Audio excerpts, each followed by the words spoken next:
Alright, I'm going to be putting breast on this guy here as an example. If you're offended by nudity, go ahead and exit the video. Anyway, get started. This is the Super Average Man. It's a default character in ZBrush. Alright, I'm going to use this character here, and I'm going to visualize the halfway mark, which will be right here when I split them right here. For the breast area, I'll just do one side for now, and I want to go ahead and drag down in the area that I want the breast, and I come across. As you can see, it's I got it kind of squared. I don't have something like that. Shift click to deselect that again, and it's kind of squared out like that.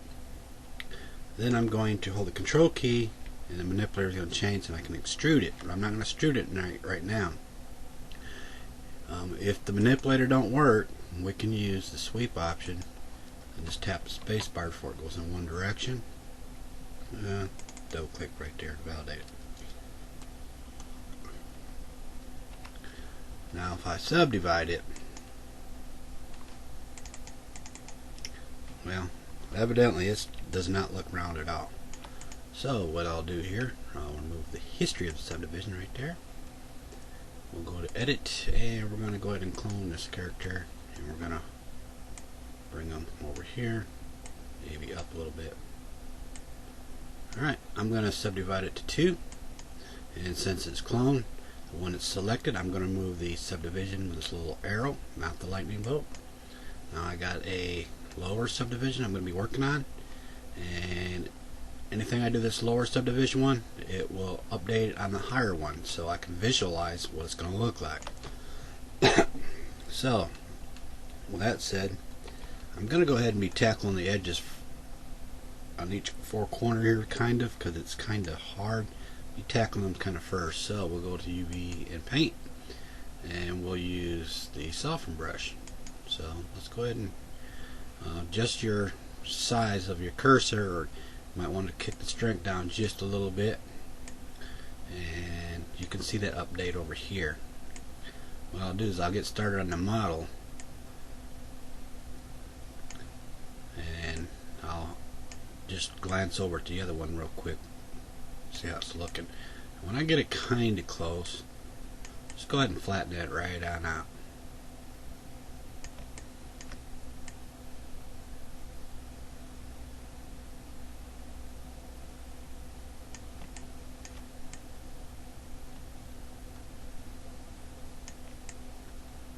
Alright, not bad. And we'll validate it. Now I could select this area here, and we got the soft selection. We got this radius here. If you crank it up, you'll see red dots over the points here. They'll start spreading out, and they'll indicate what area gets influenced when I start pulling on it. So yeah, pull on it. If I tone it down some, let's say to apply, and we can have something like that. Now I didn't do nothing for the nipple here, and I would probably want to need to do another extrusion. I probably could have did this all at the beginning, but just for the sake of it, I'll do it now. So what we'll do another extrusion, just a small one, and we're going to repeat the process here. Now since the faces were selected first, this will isolate just the area. So if I click on here, you can see what happens. If I start dragging over here, nothing's going to happen. We'll just go ahead and validate that, and I'm going to select face mode. That way it won't isolate it. So soften here,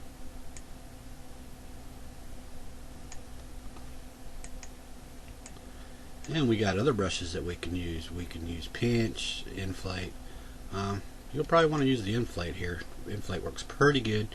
I prefer to use a soft selection. This will stretch out the polygons quite a bit. So let's just go ahead and take a look at this and kind of enlarge just a little bit.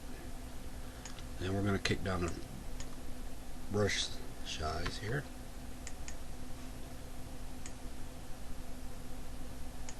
And we'll validate it. every time that you switch between these brushes here, you want to go ahead and validate it. I'm going to need a little bit more softening, so looks a little bit right in this area, right about here. That looks good. And we can select here. We'll just loop that.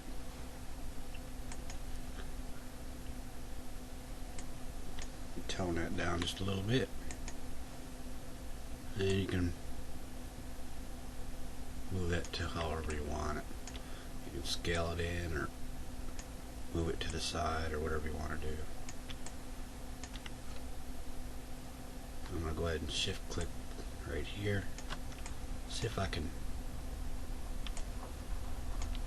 tip this up a little bit.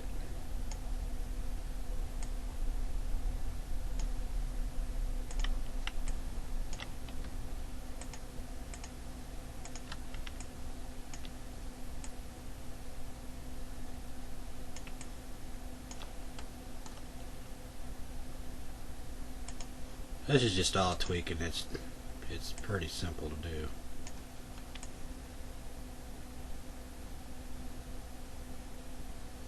Don't look too bad. I kind of like it. I don't know, maybe a little bit bigger, I guess. So we'll just do it. And like I said, let's try the pinch brush. See what it does on there.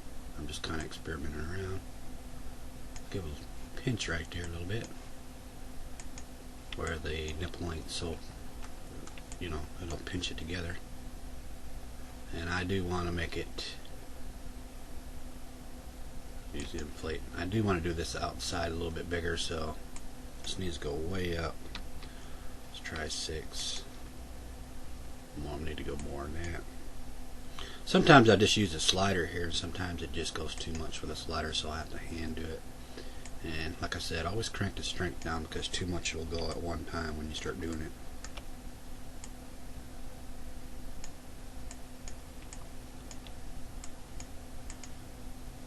Then you'll start getting something like that. And like I said, it'll start stretching out the polygon, so you might want to soften it back up once you get going. That's why I kind of prefer to use a soft selection quite a bit.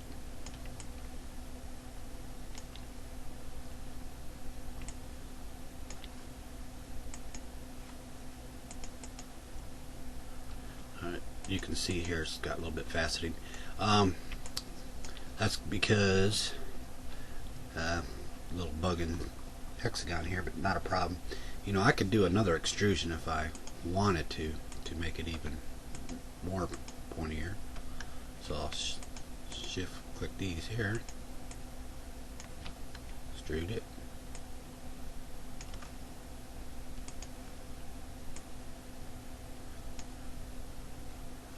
I don't want to isolate it. I don't think it works that good when you isolate it like that. We'll just try a little bit more.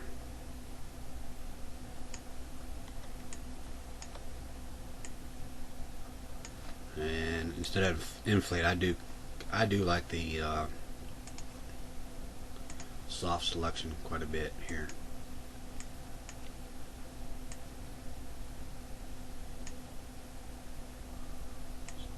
Let's turn down that to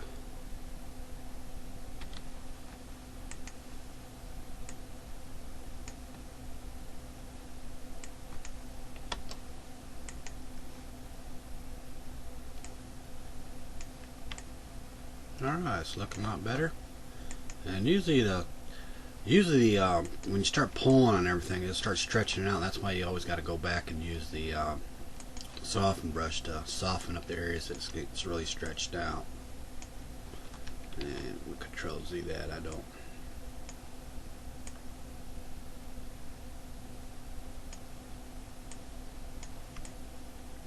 Then you get something like that.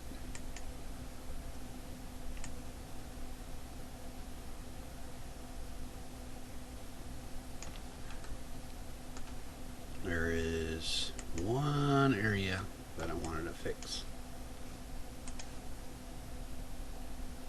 Looks like it's about in this area right here.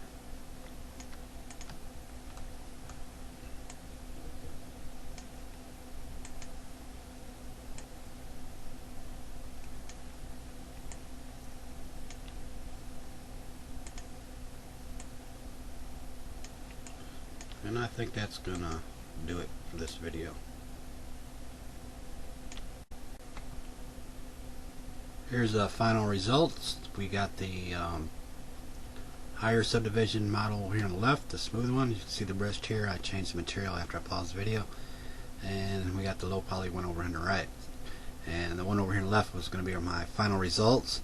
And all you need to know is the easier way to do it, and it makes it a lot more simpler, because a lot of stuff that's not flat surface, it's hard to get, you know, a good round extrusion like this. But once you get the hang of it and know the little tips and tricks, it makes it a whole lot easier. Anyway, thank you very much.